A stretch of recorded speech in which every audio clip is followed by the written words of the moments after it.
Assalamualaikum warahmatullahi wabarakatuh. Halo Sobat Ngobrol Kebijakan, tempat nongkrongnya para pengamat, pemikir, dan juga kalian yang peduli tentang arah kebijakan. Nah, pada podcast kali ini kita akan membawakan suatu tema yang cukup menarik, yaitu tentang Policy Feedback Theory. Kedengarannya cukup berat ya, tapi tenang aja kok, kita akan membahasnya dengan santai, tuntas, dan juga ngendam.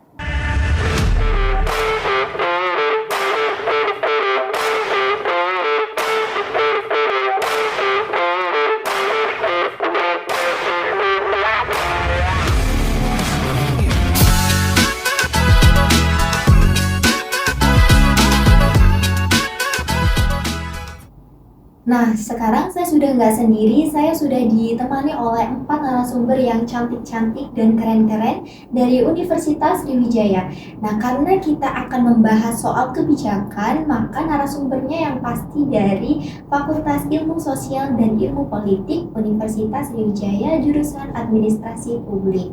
Selamat pagi. Selamat pagi. Gimana kabarnya? Sehat nggak? Alhamdulillah sehat. Boleh dong perkenalan dulu dari siapa? Perkenalkan, aku Aprilia Wanda Saputri, bisa panggil Wanda aja. Oke, baik, aku Tarisa Amanda Etiani, bisa dipanggil Tarisa. Halo Tarisa. Halo, aku Aulia Turahmi, biasa dipanggil Aulia, Aul juga boleh. Dan aku Selfie, kalian bisa panggil aku Selfie. Oke. Jadi kita di sini kan akan membahas suatu tema yang sangat menarik ya, yaitu policy feedback theory. Nah, langsung saja kita mulai. Kita mulai dengan satu pertanyaan yang mendasar nih tentang tema ini. Kebijakan itu kan biasanya itu adalah hasil akhir dari sebuah proses politik. Nah, gimana sih kalau ternyata kebijakan itu bisa berbalik membentuk politik itu sendiri? Nah, dalam hal ini, boleh dong Tarisa jelasin menurut kamu gimana sih itu konsepnya? Oke, terima kasih banyak Kak sebelumnya untuk kesempatannya. Jadi di sini aku akan berbagi sedikit pemahaman aku mengenai policy feedback theory ini. Ketika kita mendengar kata policy feedback theory, kita harus tahu terlebih dahulu apa sih konsep dasar dari teori tersebut. Teori ini dalam studi kebijakan publik yang menjelaskan bagaimana kebijakan yang telah diimplementasikan dapat mempengaruhi politik dan masyarakat di masa depan. Artinya, kebijakan bukan hanya hasil dari proses politik, tetapi juga bisa menjadi penyebab perubahan politik di kemudian hari.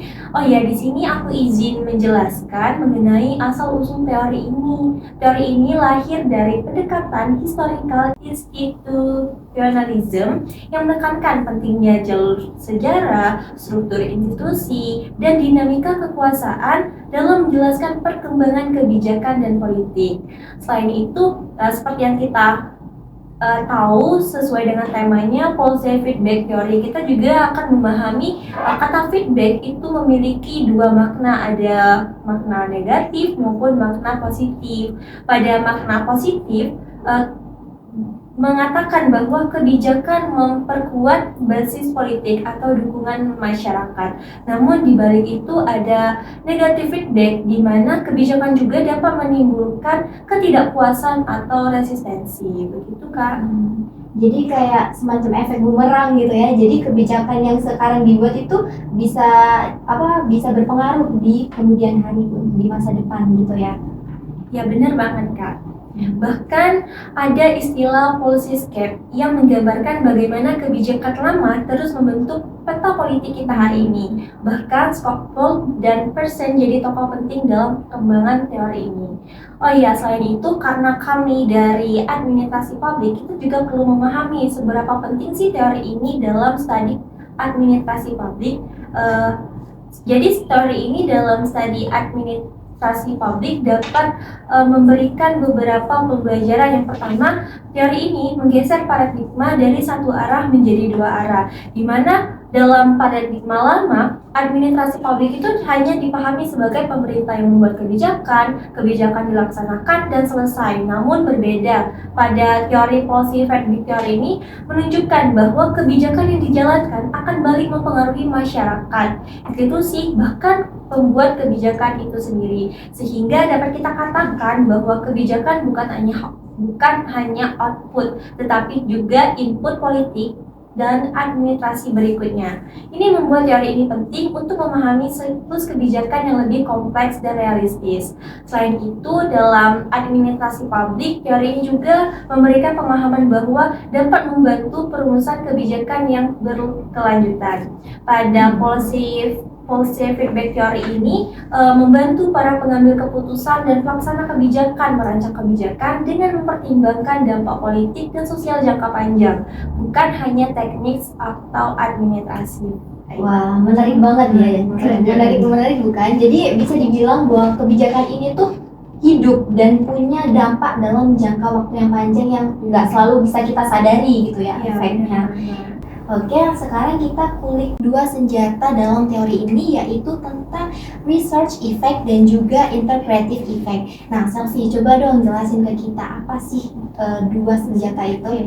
Oke, makasih Kak Diana, sebelumnya tadi udah disinggung lah ya mengenai kebijakan-kebijakan. Dan teman-teman gini, sebenarnya kebijakan itu dibuat untuk jangka panjang sebenarnya gitu. Namun kalau kita lihat ada beberapa kebijakan yang hanya dilakukan pada suatu keadaan gitu. Jadi kayak kebijakan itu nggak terlalu jangka panjang untuk diciptakan.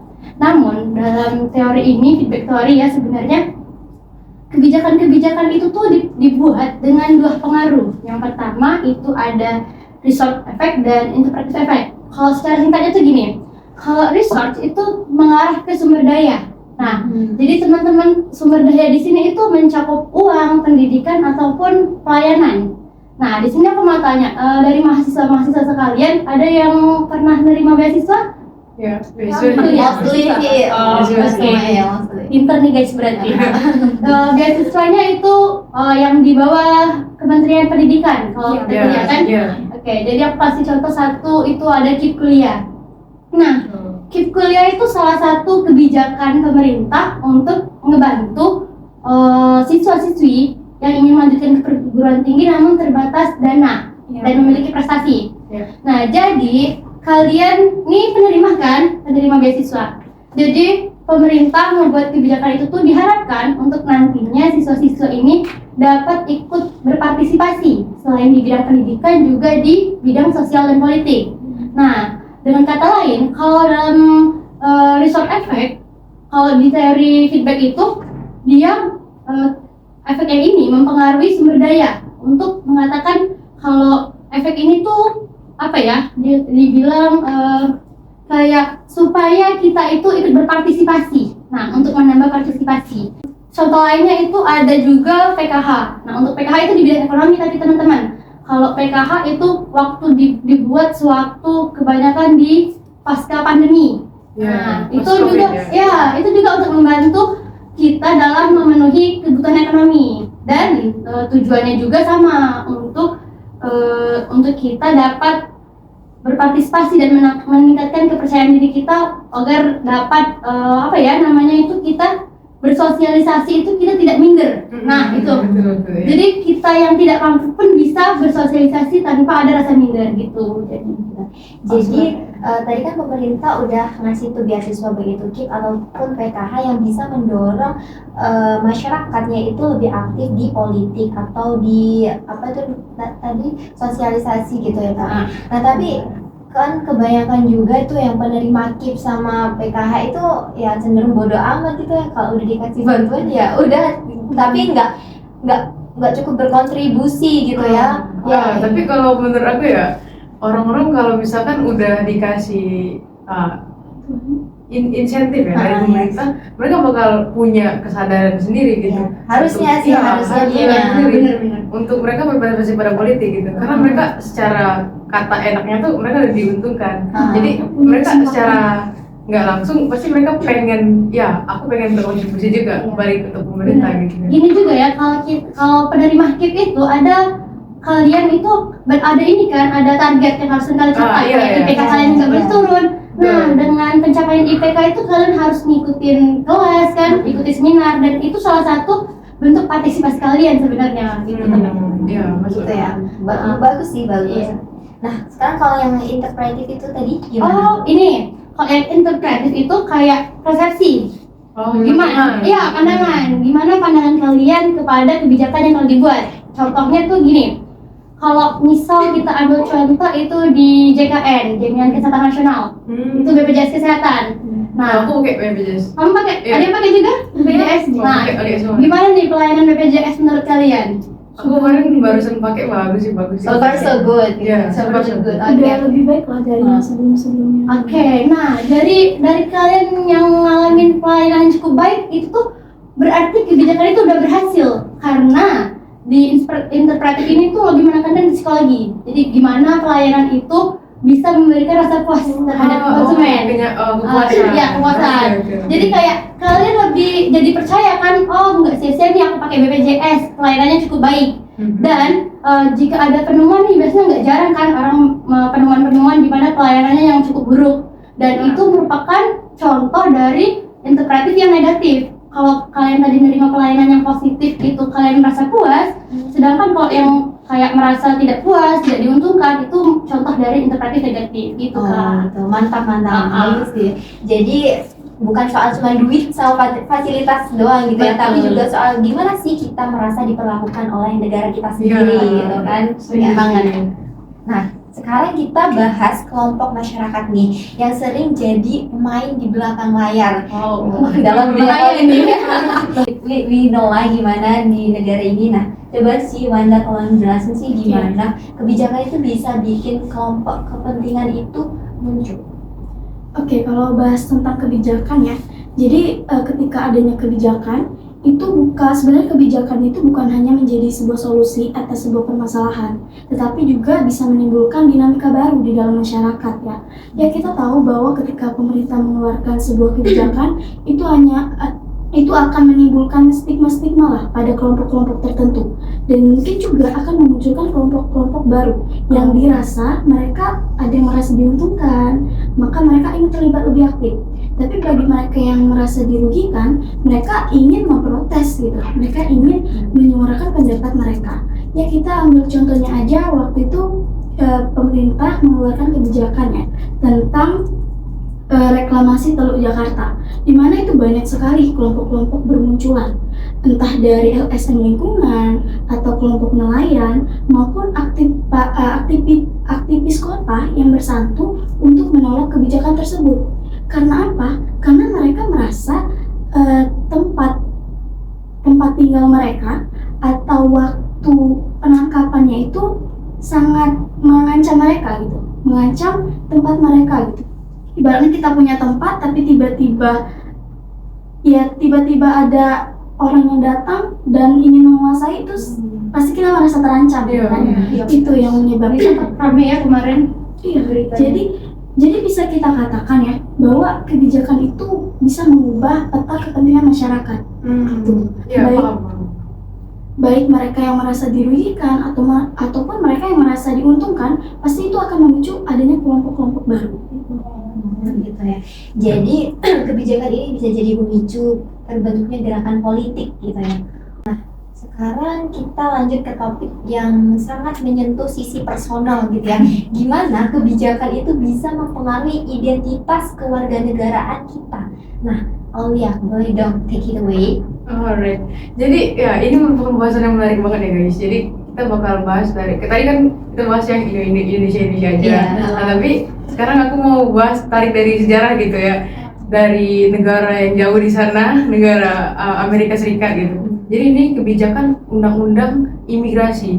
Jadi dulu tuh orang imigrasi tuh bebas. Tapi ada undang-undang ini, ada kebijakan ini yang bikin orang-orang itu imigrasi antar negara nggak bebas lagi. Tapi kebijakan ini justru jadi bumerang gitu guys. Kenapa aku katakan bumerang? Karena kebijakan ini akhirnya mendorong orang-orang tuh untuk imigrasi secara ilegal. Karena ya mereka tetap mau imigrasi, tapi ada kuota yang membatasi mereka. Jadi ujung-ujungnya mereka tuh ilegal kan. Dan jadi kebijakan ini tuh tidak sengaja mendorong sesuatu yang buruk gitu kan. Nah, kemudian kalau dari Marshall tuh bilang kalau ada istilah namanya kewarganegaraan sosial gitu, dimana orang-orang itu punya hak dan punya kewajiban terhadap negara gitu. Mereka punya sesuatu yang bisa ya mereka pergunakan gitu kan. Hak itu kan mereka bisa gunakan secara bebas karena itu memang hak mereka gitu. Nah, inilah masuknya bagaimana kebijakan tuh kemudian dapat mengaruhi identitas warga negara seseorang gitu. Artinya setiap warga negara dapat merasa dihargai atau tidak dihargai dari kebijakan yang ada gitu, sesuai dengan manfaat yang mereka terima dari kebijakan tersebut. Kalau mereka merasa kebijakan tersebut menguntungkan mereka, mereka pasti akan merasa bahwa oh, pemerintah peduli sama aku, jadi aku mau berpartisipasi lebih lanjut. Sama kayak yang Cukria tadi ya. Iya, sama kayak Cukria, sama juga kayak bahasan yang kelompok kepentingan tadi. Iya, gitu. benar-benar. Jadi kalau masyarakat tuh berpikir kebijakan ini nggak adil sama aku, maka mereka akan memberontak gitu kan. Maka mereka akan cenderung kehilangan kepercayaan mereka kepada pemerintah gitu. Dan akhirnya kebijakan yang ada bikin masyarakat pasif kepada pemerintah gitu, karena mereka ngerasa mereka nggak diuntungkan gitu kan. Nah, jadi dari hal-hal tadi kita bisa simpulkan gitu bahwa kebijakan tuh mempengaruhi cara warga negara bersikap, apakah mereka dihargai atau enggak, ataukah mereka ngerasa diakui atau enggak. Mungkin gitu kalau dari identitas kewarganegaraan. Oh gitu ya. Jadi kebijakan itu bisa bikin orang merasa dihargai atau malah merasa seperti warga negara kelas 2 nih, atau Iya. nggak dipedulikan gitu. Itu serius banget ya, ya nggak sih? Serius. Dan bahkan bisa sampai ke cara pandang orang tersebut terhadap haknya untuk bersuara Iya, gitu ya. betul. Kebijakan tuh bisa membentuk opini publik, bisa membentuk opini elit politik, juga bisa membentuk opini-opini ya elit kepentingan tadi. Jadi benar-benar sangat powerful Iya, banget sangat gitu. powerful Sangat powerful. kebijakannya. Nah sekarang nih dari yang telah kalian sampaikan tadi, gimana sih? Saya ingin nanya, gimana sih suatu kebijakan itu dibuat di masa genting gitu ya, khususnya yang ada di Indonesia gitu. Bisa nggak berikan contohnya siapa? Dulu ini. Nah, Siapa yang bebas Boleh, ya? boleh. Oke, jadi gini, kebijakan yang dibuat pada keadaan darurat ya. Iya, Pak dan Kalau di Indonesia itu ada waktu PSBB, di mana COVID. COVID Oh, tahun iya, 2019, di mana itu wabah COVID masuk di Indonesia. Itu awalnya cuma satu kan yang terkena, lalu menyebar ke satu negara. Di situ pemerintah mengambil sebuah kebijakan yang namanya PSBB, pembatasan skala besar kan, di mana seluruh kegiatan itu dilumpuhkan dan kegiatan sekolah, bekerja itu dari rumah. Nah, kebijakan ini tuh mendorong untuk kita menyesuaikan diri. Kita yang awalnya beraktivitas di luar dan Iya, harus tiba-tiba di rumah aja. live, jadi ini kan, Iya. melumpuhkan semua kegiatan, dan itu kita untuk adaptasinya cukup lama. Iya, benar. Dimana terlalu itu juga mengakibatkan banyak korban kan, kayak stres, depresi. Namun dari kebijakan ini kita lihat lagi, pemerintah itu membuat kebijakan untuk apa sih sebenarnya? Yaitu tadi untuk menekan angka COVID-19, dimana akhirnya COVID itu turun di tahun 2021. Di 2021 itu COVID mulai rendah kan, Iya, benar. kita udah mulai aktivitas seperti biasa. Iya. Nah, kebijakan itu dibuat untuk menekan, di mana tentu banyak sekali berontakan. Banyak masyarakat yang tidak menerima, sebagian masyarakat yang tidak menerima karena ya sulit, termasuk ibu-ibu yang biasanya pagi hanya menyiapkan sekolah, tiba-tiba harus ikut sekolah. Iya. Terus ngajarin anaknya di rumah. Iya, jadi itu Lazim cukup, nggak? Iya. jadi itu ternyata cukup stres ya menurut ibu-ibu. Panas nggak boleh jalan-jalan, liburan gitu, Iya, jadi stresnya nambah. benar. Nah, dari itulah gimana kebijakan itu dibuat waktu keadaan darurat. Tapi kita lihat, walaupun pada saat itu kita merasa sedikit tertekan, stres dan depresi, dan pada akhirnya itu berhasil menekan angka COVID-19. Itu. Jadi itu juga salah satu kebijakan yang dibuat pada masa darurat. Oh, jadi ini sebenarnya nyambung ya sama BLT sebenarnya. Iya, Karena benar. ada bantuan-bantuan sosial itu kan ada pas zaman COVID. Oh, itu Iya. iya bantuan dan tunai. Iya. Terus banyak sekali bantuan sosial lainnya kan. Hmm. Itu juga salah satu untuk menekan angka COVID kan. Iya, ujungnya dari kebijakan ini karena ini kebijakan yang bagus jadi dilanjutkan gitu Iya, ya. benar. Sampai sekarang. Sampai sekarang ada ya. Dan ini juga salah satu kebijakan yang bekerja dari rumah, yang kita harus WFH. Zoom. Iya. Nah, itu juga termasuk ke perkembangan IT. Sekarang kan banyak sekali kegiatan-kegiatan yang hanya dilakukan melalui Zoom meeting ya, tanpa bertemu langsung, untuk menekan efisiensi anggaran juga. Benar sih. Juga pada saat COVID itu kan banyak banget ya orang yang di PHK. Oh Iya, iya, benar, itu benar. benar. Sangat-sangat Di rumah kacau kan, sekali. iya. Nah, karena itu adanya program kartu prakerja. Kalau Oh, Nah, iya, iya, benar. iya, Tahu pernah dengar. Nah, program itu kan sebelumnya ya gimana ya? program yang menyatukan kelompok-kelompok orang ya dengan pelatihan daring dan menggunakan platform tech gitu ya. Itu bahkan kita jarang sekali mengenal hal tersebut. Nah, karena itulah memunculkan kepentingan untuk kelompok-kelompok tertentu. Oh, kepentingan kelompok kerja tadi. Iya. Jadi mereka yang kena PHK, mereka mendapatkan seenggaknya ada jalan gitu ya untuk bagaimana nih mengisi saat itu. Ya benar sih, jadi ya memang itu adalah the realnya feedback theory. Jadi waktu adanya COVID itu kan seperti tadi ada prakerja sama PHK, BLT. Nah itu bisa berlanjut gitu ya sampai sekarang gitu ya. Jadi ya memang itu dibuat bukan hanya saat untuk kepentingan saat itu juga, tapi bisa juga untuk sampai sekarang, bahkan sampai sekarang gitu. Dan ya kalian tahu ada undang-undang buruh, kebijakan tentang undang-undang buruh. Ya itu tuh bikin, itu tuh bikin kayak menguntungkan serikat pekerja kan, karena dengan undang-undang buruh mereka jadi lebih terjamin gitu kan. Nah inilah salah satu contoh juga dari policy feedback theory gitu kan, bagaimana kebijakan tuh mempengaruhi sekelompok orang gitu kan, apakah mereka bisa dihargai atau enggak gitu. Menarik sih ya, bahwa teori ini tuh terus berkembang dan justru makin penting gitu ya, makin panjang di tengah dinamika politik dan juga ekonomi sekarang gitu. Apalagi saat ini kan publik itu makin kritis ya, dan teknologi juga semakin maju, jadi bisa mempercepat efektivitas suatu kebijakan itu gitu. Untuk penutup misalnya boleh kayaknya kita udah terlalu jauh ya, udah terlalu banyak juga yang diobrolin, jadi saya rasa cukup untuk dipahami, dikaji dan juga dimengerti oleh kita semua, khususnya untuk teman-teman mahasiswa gitu. Jadi biasanya fokus kepada kebijakan misalnya yang mau fokus kepada kebijakan ini cocok banget sih untuk ditonton, jangan lupa ditonton ya nanti. Namun sebelum kita pamit, boleh dong dari masing-masing narasumber berikan kalimat refleksi nih tentang diskusi kita hari ini. Gimana sih Mas? Boleh dari siapa? Dari siapa? Boleh dari Tarisa. Oke, dari pembahasan yang cukup menarik dari tadi mengenai kebijakan dan beberapa hal yang telah dilakukan, banyak banget impact yang terjadi ya.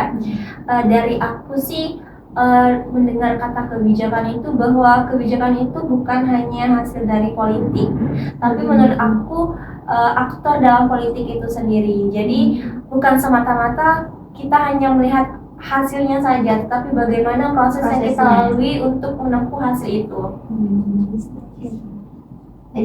Aku benar kata Tarisa tadi. Kalau dari aku, kebijakan itu bukan bagaimana hasil dan prosesnya, namun menurut aku kebijakan juga itu dibuat untuk menekankan kepada bagaimana kebijakan tersebut menjadi penyebab dari perubahan ke masa depan. Bagus. Anda gimana? Kalau dari aku, kebijakan itu punya kekuatan untuk membentuk siapa yang punya suara di dalam masyarakat ini. Pas. Jadi kalau dari materi tadi kita bisa paham bahwa kita harus kembali lagi ya, tujuan dibuatnya kebijakan itu untuk apa. Tujuan dari dibuat kebijakan adalah untuk mensejahterakan dan untuk menguntungkan seluruh masyarakat tentunya. Jadi kebijakan yang dibuat nggak hanya semata-mata untuk kelompok tertentu gitu, tapi kalau bisa gitu, kebijakan itu harus dibuat untuk semua, demokrasi gitu. Luar biasa banget ya pembahasan kita hari ini, cukup insightful dan powerful banget gitu ya. Terima kasih tentunya sudah mendengarkan ngobrol kebijakan. Terima kasih untuk narasumber hebat yang sudah memberikan motivasi, sudah memberikan materi, sudah menjelaskan secara bagus, detail gitu ya. Terima kasih teman-teman, semoga sehat selalu ya, semoga lancar kuliahnya gitu ya. Jadi ingat ya bahwa kebijakan itu bukan urusan policy maker aja atau yang membuat kebijakan, tentunya urusan kita semua juga sebagai warga negara. Betul kan? Kita tutup aja mungkin ya, kita tutup podcast pada episode kali ini. Sampai jumpa di episode selanjutnya. Wassalamualaikum warahmatullahi wabarakatuh. Waalaikumsalam.